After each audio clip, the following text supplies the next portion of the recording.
जिस प्रकार से एक नाबालिग लड़का या नाबालिग लड़की की शादी नहीं हो सकती है, उसी प्रकार से यह नाबालिग नियमावली है। नाबालिग नियमावली के आधार पर परीक्षा नहीं ली जा सकती है। कि जब एक इंटर के बच्चा से पूछा गया कि तुम क्या करोगे, तो कहा कि हम के पाठक के दामाद बनेंगे। इसी सरकार ने ना कभी दहेज बंदी के लिए, कभी दारू बंदी के लिए, कभी नशाबंदी के लिए जब हठजोरी और गठजोरी करवाते थे, सारा स्कूल बंद करा के सारे बच्चों को लेकर नुक्कड़ नाटक करा रहे थे। अब तो उसमें तो पढ़ाई बाधित नहीं होती थी। छत पर चढ़ के देख लेना कि किसी के घर से धुआं तो नहीं उठ रहा है, क्या कोई बचा भी तो नहीं है, और अंधा व्यक्ति है उसकी हत्या करा दीजिए, लंगड़ा का पैर तोड़ दीजिए, मार दीजिए, खत्म कर दीजिए। यहाँ अंधे लंगड़े बतहे गुंगे जितने होंगे, कोई भी वह सारे के सारे लोग दौलताबाद चलेंगे। नमस्कार, आप देख रहे हैं इनकलाबी दस्तक और मैं हूँ प्रियंवदा। सक्षमता परीक्षा को लेकर के नियोजित शिक्षकों और सरकार के बीच लगातार तकरार बढ़ती ही जा रही है। और इधर ही खबर आई है कि अपर मुख्य सचिव के पाठक जी अब नियोजित शिक्षकों को 3 नहीं 5 मौके दे रहे हैं। तो क्या आप अब सक्षमता परीक्षा देंगे? के पाठक जी ने जो कहा है कि हम अब 3 के बदले 5 मौके भी दे सकते हैं, तो क्या 5 मौका मांगा कोई शिक्षक? कोई शिक्षक 5 मौका मांग रहा है? मांगा था क्या? तो शिक्षकों ने कहा कि हम परीक्षा नहीं देंगे। तो क्यों नहीं देंगे? इसके पीछे उन्होंने कहा कि हमारी कुछ वाजिब मांगे हैं, हमारी उन समस्याओं को सुनिए, हमारे पक्ष को सुनिए। तो उनके पक्ष को सुने बिना मांग तो ये नहीं कह रहा कि हमको 3 के बदला 5 या 10 मौका दे दीजिए, या हर दिन परीक्षा ही लेते रहिए, हम देते ही रह जाए। ये चीज शिक्षकों की मांग नहीं है।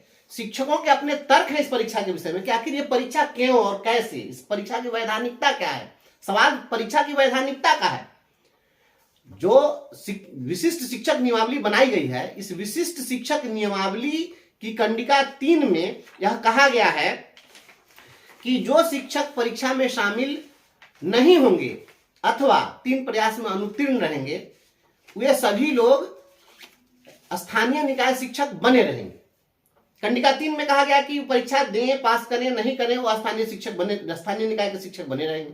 और कंडिका 4 में यह कहा गया कि जो लोग परीक्षा में शामिल नहीं होंगे या 3 प्रयास में असफल हो जाएंगे, उनके बारे में निर्णय करने के लिए एक अलग से समिति बनाई जाएगी, और वह समिति अपनी अनुशंसा सरकार को करेगी, जिस पर सरकार निर्णय लेगी। मतलब कि सरकार को निर्णय लेना है, या सक्षमता परीक्षा का प्रावधान हो या विशिष्ट शिक्षक नियमावली हो, यह राज्य सरकार इस पर फैसला लेती है। यह राज्य सरकार का निर्णय होता है, या किसी व्यक्ति विशेष का और पदाधिकारी विशेष का नहीं होता है। ये के पाठक जी या कोई भी अपर मुख्य सचिव के द्वारा बनाई गई नियमावली नहीं है, ये सरकार के द्वारा बनाई गई नियमावली है। ये विधायिका का काम है, ये कार्यपालिका का काम नहीं है। इस देश के अंदर रूल ऑफ लॉ है, रूल ऑफ पर्सन नहीं है। इस देश में कानून का शासन चलता है, इसमें व्यक्ति या पदाधिकारी का शासन नहीं चलता है। तो इसमें के पाठक जी ने कह दिया कि हम 3 के बदला 5 दे देंगे या 10 दे देंगे, वो क्या कह रहे हैं उससे हम लोग को कोई लेना देना नहीं है। हमारा सवाल यह है कि जब सरकार अभी तक निर्णय ही नहीं करी, जो अनुशंसा करनी थी कमेटी को, कमेटी अनुशंसा करती और उस अनुशंसा पर सरकार निर्णय करेगी कि आखिर इन लोगों को रखना है, हटाना है, और हटा भी कैसे देंगे, क्योंकि पहले ही वो कह चुके हैं कि वो स्थानीय निकाय शिक्षक बने रहेंगे। तो फिर उसके बारे में, सक्षमता परीक्षा अनुत्तीर्ण लोगों के बारे में, चूंकि 3 प्रयास की बात है, तो हो सकता है कि सरकार यह निर्णय करे कि इनको हम 5 अवसर देंगे, या सरकार यह निर्णय कर सकती है कि हम परीक्षा कैसे लें, या उनके पूर्व के सेवा इतिहास के आधार पर हम उनको बनाएंगे, या कुछ करेंगे। कुछ सरकार ऐसा तो नहीं है कि एक ही विकल्प है। इससे स्पष्ट है कि अभी यह नियमावली अपरिपक्व है, यह नियमावली अभी मैच्योर्ड नहीं है, यह नियमावली पूरी तैयार नहीं हुई है, अभी तो नियमावली कंप्लीट नहीं है। जब तक सरकार यह निर्णय ही नहीं ली कि हमारा क्या होगा, जो परीक्षा में शामिल नहीं होंगे उनका क्या होगा, तब तक परीक्षा कैसे शुरू की जा सकती है? सरकार ने फैसला ही नहीं लिया तो शिक्षक फैसला कैसे ले लेगा? एक अपरिपक्व, असंपुष्ट नियमावली जो अभी संपूर्णता को प्राप्त नहीं किया है, यह अधूरी नियमावली है। अधूरी नियमावली पर शिक्षक अपना निर्णय कैसे ले सकते हैं कि हाँ हम परीक्षा दें कि नहीं दें? यह उनका डिसीजन नहीं हो सकता है, सही डिसीजन। इसलिए हम लोग इसकी वैधानिकता पर सवाल खड़ा कर रहे हैं कि आप पहले, सरकार तो पहले फैसला करे कि क्या होगा, उसके बाद तब हम अपना फैसला सुनाएंगे कि हाँ हमें क्या करना है, शिक्षकों को क्या करना है। और 5 मौका शिक्षक नहीं मांग रहे हैं। शिक्षक इस परीक्षा के बार बार हो रही परीक्षाओं के, अब क्या के पाठक जी यह कह देंगे कि हाँ ये 5वीं परीक्षा के बाद में जीवन में फिर आपको परीक्षा नहीं देनी पड़ेगी, फिर एक नई नियमावली ला सकते हैं और कह सकते हैं कि नहीं अब फिर वो, और अब अभी सक्षमता परीक्षा है, अब इसके बाद में कह दिया जाएगा कि विशिष्ट सक्षमता परीक्षा दीजिए। तो ये कुछ भी कर सकते हैं, इसलिए वह नहीं, सरकार अंतिम निर्णय ले और तब फिर शिक्षक अंतिम निर्णय लेंगे। ये 5 अवसर या 3 अवसर का मामला नहीं है। नियमावली के किन प्रावधानों पर शिक्षकों को आपत्ति है? शिक्षकों को सबसे गहरी आपत्ति है कि आपने कह दिया कि आप फॉर्म भरने के साथ ही 3 जिलों का विकल्प दे दीजिए, और 3 जिलों का विकल्प मांग रहे हैं। पूरे बिहार में ये कहीं भी लोगों को इधर से उधर कर देंगे, तो 3 जिलों का विकल्प ये मांग रहे हैं। ये सबसे ज्यादा आपत्तिजनक यह है।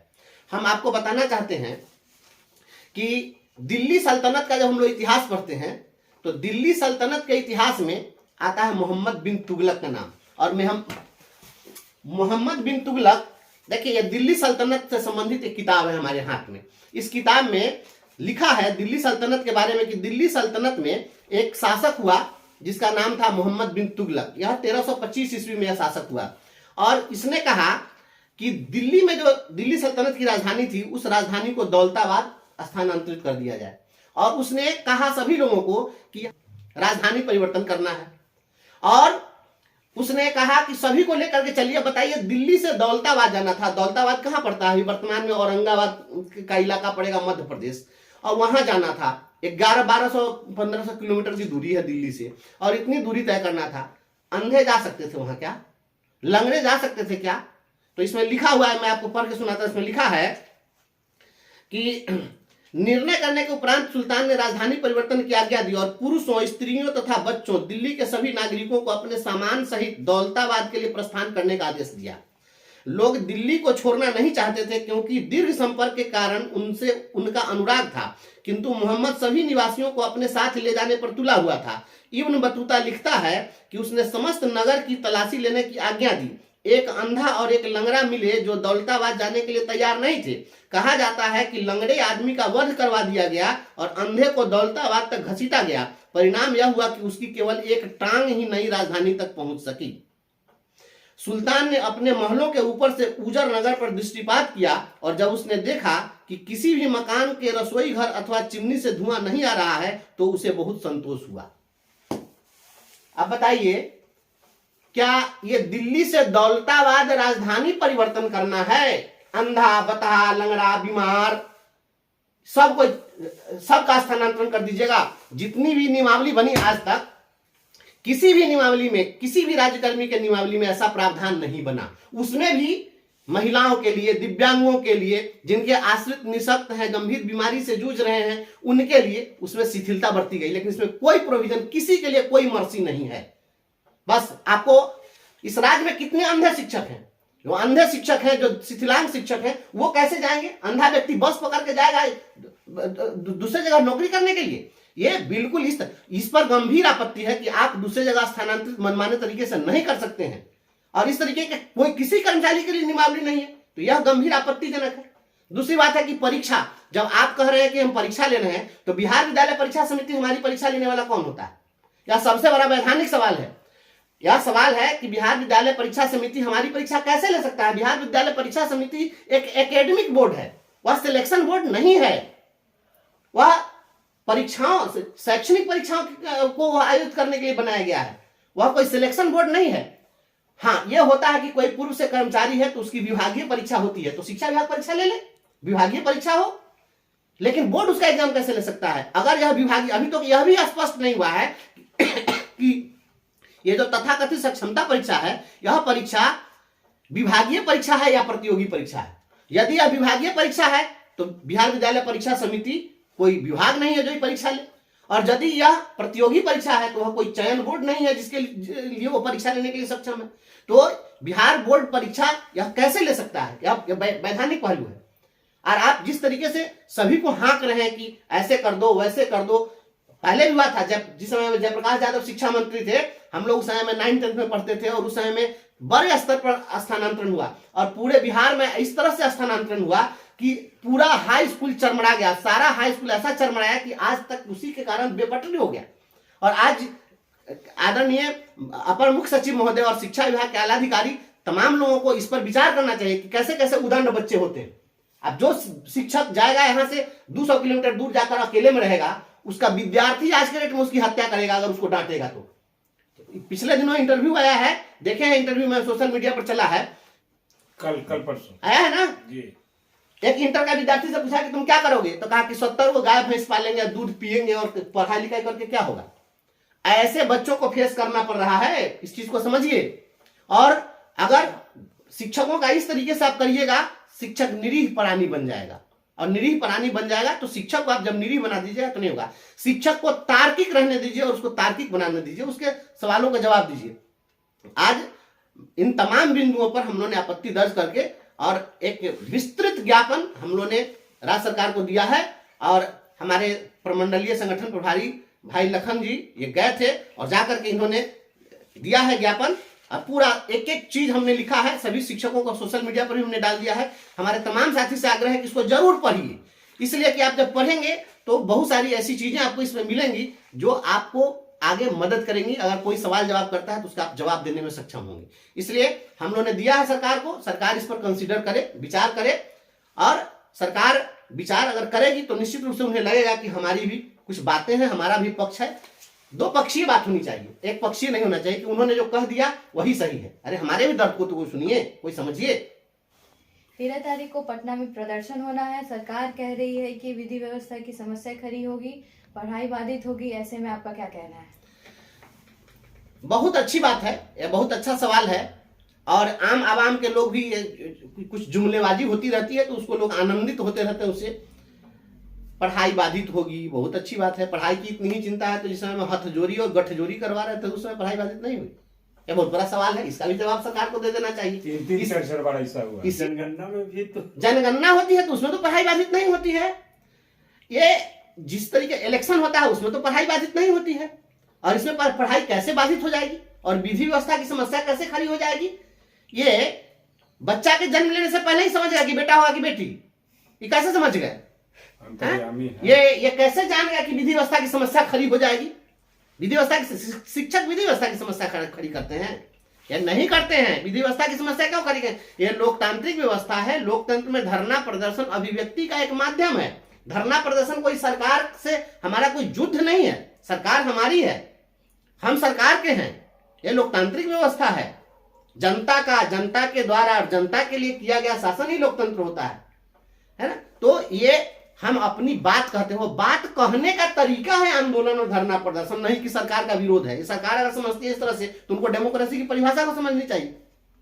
और सरकार का विरोध नहीं है, बल्कि सरकार के निर्णयों से असहमति जताने का एक माध्यम है धरना।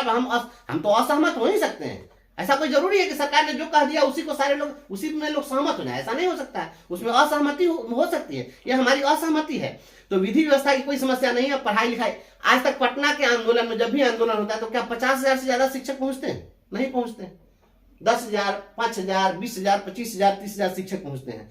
और मैं आपको बता दूं कि प्रतिदिन विद्यालयों में कितने लोग छुट्टी में रहते हैं? अगर पूरे बिहार में 77,000 विद्यालय हैं और 77,000 विद्यालय में अगर उसका 1/4 भी अगर विद्यालय में एक शिक्षक अगर सीएल में हो तो कितने लोग छुट्टी में रहेंगे? तो प्रतिदिन ऐसे भी 20-25,000 लोग छुट्टी में रहते हैं। आकस्मिक अवकाश लेते हैं, क्योंकि इतनी बड़ी संख्या है तो इससे ज्यादा लोग पटना में प्रदर्शन करने के लिए थोड़े ही जाएंगे। ये सरकार इस तरीके से जो कह रही है, यह शिक्षकों के लोकतांत्रिक अधिकारों का गला घोंटने के लिए और इन आंदोलन को विफल करने के लिए, अपनी बात को जायज ठहराने के लिए और शिक्षकों की बात को दबाने के लिए इस तरह से विधि व्यवस्था जैसी बात और पढ़ाई बाधित होने जैसी बात कही जा रही है। इससे कहीं कोई पढ़ाई बाधित नहीं होती है, यह बिल्कुल बात गलत है। और जो शिक्षक मानसिक रूप से परेशान होगा, असंतुष्ट होगा, तो वही स्कूल में भी रह करके आपका पढ़ाई बाधित ही हो रहा है। इसको समझिए, पढ़ाई एक भावनात्मक चीज है, यह एब्स्ट्रैक्ट नाउन है, इसको समझना पड़ेगा। ये भावनात्मक चीजें हैं, इसको आप विजुअल नहीं देख सकते हैं या फिजिकली आपको नहीं दिखेगा। तो इस तरीके से आप पढ़ाई शिक्षक बाधित नहीं कर रहे हैं, बल्कि इस तरह के निर्णय पढ़ाई को बाधित कर रहे हैं, इसको समझना पड़ेगा। कुछ लोग अफवाह फैला रहे हैं कि आप +2 में चले गए हैं। यह बिल्कुल अफवाह है। हम अपने तमाम साथियों को बताना चाहते हैं कि अगर मुझे बनना होगा तो प्रशासनिक क्षेत्र में जाने की अगर बात हो तो हम जा सकते हैं, लेकिन शिक्षक, अगर हम तो शिक्षक हैं 20 साल से, तो अब क्या हो, चाहे प्राइमरी के टीचर रहे तब या +2 के टीचर रहे तब क्या फर्क पड़ता है। और मैं तो छोटे बच्चों के साथ जो आनंदित होता हूँ वह आनंद +2 में और कॉलेज में नहीं मिल सकता है। किन्हीं को और देखना हो तो मेरे विद्यालय में आकर के देख ले कि बच्चे हमसे कितना स्नेह रखते हैं और मैं बच्चों से कितना स्नेह रखता हूँ। आज भी मैं स्कूल से कुछ कॉपी लेकर के आया हूँ जो घर पर चेक करता हूँ जब वहाँ समय नहीं मिलता है तो हम कभी फॉर्म ही नहीं भरे हैं हाई स्कूल और +2 के लिए। अपने तमाम साथियों को हम बता देना चाहते हैं, स्पष्ट कर देना चाहते हैं कि 2011 में ही मैं STET पास हो गया था और मेरा सब्जेक्ट साइंस था। साइंस में अभ्यर्थी नहीं मिल रहे थे। अगर हमको हाई स्कूल में जाना होता तो हम बहुत पहले हाई स्कूल में चले गए होते, लेकिन हाई स्कूल में जाने का कभी मेरा इरादा नहीं रहा, क्योंकि हम इतने बड़े समूह का नेतृत्व करते हैं कि इस पूरे समूह को छोड़ करके हम उन लोगों के साथ हम नहीं जा सकते हैं। वहां पर ज्यादा विद्वान लोग हैं, हम लोग तो जो कमजोर लोग हैं हम उनके साथ रहना पसंद करते हैं। सभी की अपनी अपनी समझ होती है। हम उनके लिए कुछ करना चाहते हैं जिनके लिए कोई नहीं सोचता है। हम उनके लिए कुछ प्रयास करते हैं जो समाज के सबसे निचले पायदान पर, हाशिए पर खड़ा है। हम उन लोगों के लिए काम करते हैं, हम उनके लिए काम नहीं करते हैं जो बहुत विद्वान है और सक्षम है। तो हाई स्कूल और +2 के लोग शायद बहुत विद्वान और सक्षम लोग हैं, लेकिन प्राइमरी वाले, मिडिल स्कूल वाले जो शिक्षक हैं वे सभी लोग उन लोगों की तरह जो है नहीं है। तो हम उन लोगों के साथ रहना पसंद करते हैं और उन्हीं लोगों की हम लड़ाई लड़ना चाहते हैं। हम कहीं आपको छोड़कर नहीं जाएंगे, वचन देते हैं पूरी जिंदगी आपके साथ निभाएंगे, रहेंगे। शिक्षक रहना है तो हम इसी प्राइमरी में रहेंगे। हम कहीं ना गए हैं, ना कोई फॉर्म भरे हैं, इसलिए जो लोग अफवाह फैला रहे हैं उनसे अनुरोध है कृपया ऐसा अफवाह नहीं फैलाएं। आज संगठन की ओर से ज्ञापन देने गए थे, कहाँ कहाँ ज्ञापन दिए, क्या उम्मीद है? मैं जानकारी दे दूं कि माननीय मुख्यमंत्री को ज्ञापन मिला, माननीय उप मुख्यमंत्री सम्राट चौधरी जी को ज्ञापन मिला, माननीय शिक्षा मंत्री जी को ज्ञापन मिला, मुख्य सचिव बिहार सरकार को ज्ञापन मिला, अपर मुख्य सचिव सामान्य प्रशासन विभाग बिहार सरकार पटना को ज्ञापन मिला, अपर मुख्य सचिव शिक्षा विभाग बिहार सरकार को ज्ञापन मिला और सचिव बिहार विद्यालय परीक्षा समिति पटना को ज्ञापन मिला। बिहार के तमाम नियोजित शिक्षक साथियों, अगर ये लोग ज्ञापन को पढ़ लेते हैं तो इनका पूरा माइंड फ्रेश हो जाएगा और बिहार की शिक्षा व्यवस्था चरम पे हो जाएंगे और शिक्षकों के सारे दुख दर्द खत्म हो जाएंगे। हमने जो ज्ञापन सौंपा है उस ज्ञापन का ध्येय है कि जिनको भी हमने ज्ञापन सौंपा है वो एक बार ज्ञापन पढ़ ले, उनका दिमाग खुल जाएगा और बिहार का शिक्षा व्यवस्था जो पटरी पर दौड़ रहा है तेजी के साथ और दौड़ेगा और शिक्षक के सारी समस्याएं दूर हो जाएंगे और शिक्षक भी इस ज्ञापन को जरूर पढ़ ले। ऐसे ही खबरों के लिए बने रहिए इंकलाबी दस्तक के साथ, क्योंकि हम लाएंगे खबरों से इंकलाब।